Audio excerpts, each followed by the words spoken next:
સમાચારોની શરૂઆત કરીએ કચ્છમાં અદાણી સિમેન્ટ કંપનીના કર્મચારીઓની મેદાને જંગ। કાયમી કર્મીઓને હંગામી તરીકે લેવાના નિર્ણયનો ભારે વિરોધ આજે પણ થઈ રહ્યો છે। બીજા દિવસે પણ 300 કર્મચારીઓના અદાણી કંપની સામે ધરણા છે। તો ગુજરાત ફર્સ્ટની ટીમ અબડાસા તાલુકાના સાંદેપુરામાં પહોંચી કંપનીના કર્મચારીઓના કાળજાળ ગરમીમાં મંડપ બાંધીને ધરણા પ્રદર્શન છે। અદાણી ગ્રુપ દ્વારા કર્મચારીઓનું શોષણ કરાતું હોવાનો આક્ષેપ છે। અબડાસામાં અદાણીના સિમેન્ટ પ્લાન્ટમાં અયોગ્ય સંચાલનનો પણ આક્ષેપ છે। કર્મચારીઓને ગેરકાયદેસર રીતે છૂટા અને બદલી કર્યાનો આક્ષેપ છે।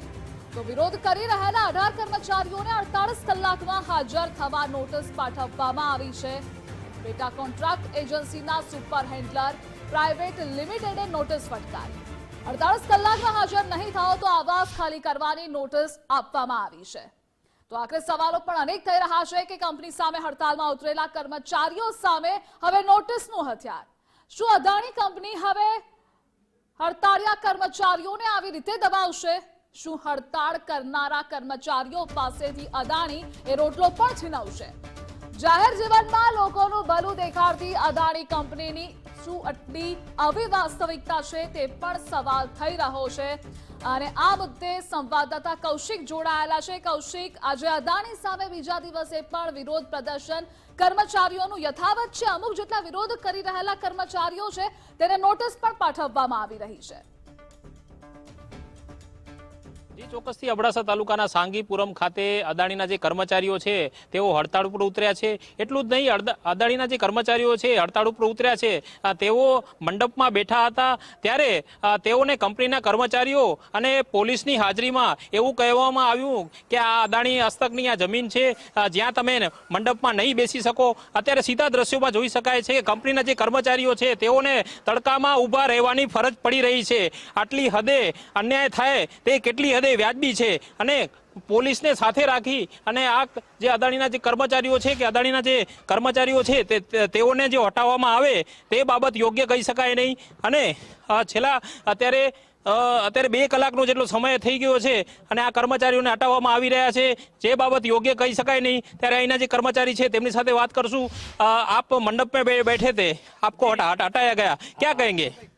इसमें क्या कहेंगे, कंपनी हम लोग के साथ अत्याचार कर रही है और पुलिस प्रशासन को लेके हमको धमका के यहाँ पे हटा रही है।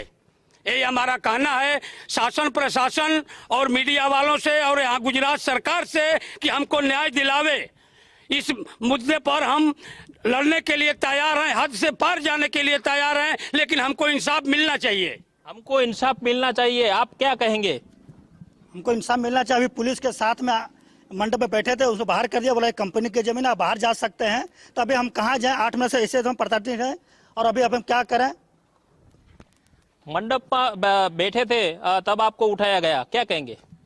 ये तो बहुत ही गलत है कि हमारे सभी भाइयों को धूप में खड़ा रहना पड़ रहा है। हम अच्छे से व्यवस्थापूर्वक काम कर रहे थे, लेकिन उन्होंने जबरदस्ती करके वो उसने क्या, हम इतने पढ़े लिखे नहीं है, उनको पता है सब कुछ। अपना वकील लेके आए, जो भी नोटिस हमको दिखाया वो सब कुछ करके हमको पुलिस वालों को साथ मिलके और यहाँ पे खड़ा रहने पे मजबूर कर दिया है। अभी हम गुजरात सबसे जिससे सहायता मिले हम यही बोलेंगे हमारी सहायता करे। जो आ रीतनो अन्याय थाय तो કેટલી હદે વ્યાજબી કહી શકાય, આપ क्या कहेंगे? આ બિલકુલ વ્યાજબી નથી સાહેબ। અમે આ ભારતના જ નિવાસી છીએ, અમે ક્યાંય બહારના નથી, કોઈ આપણે છે ને, અમે કોઈ આતંકવાદીઓ નથી કે એવા અમે કોઈ એવા અચિંતન તત્વો નથી કે ક્રિમિનલ્સ નથી।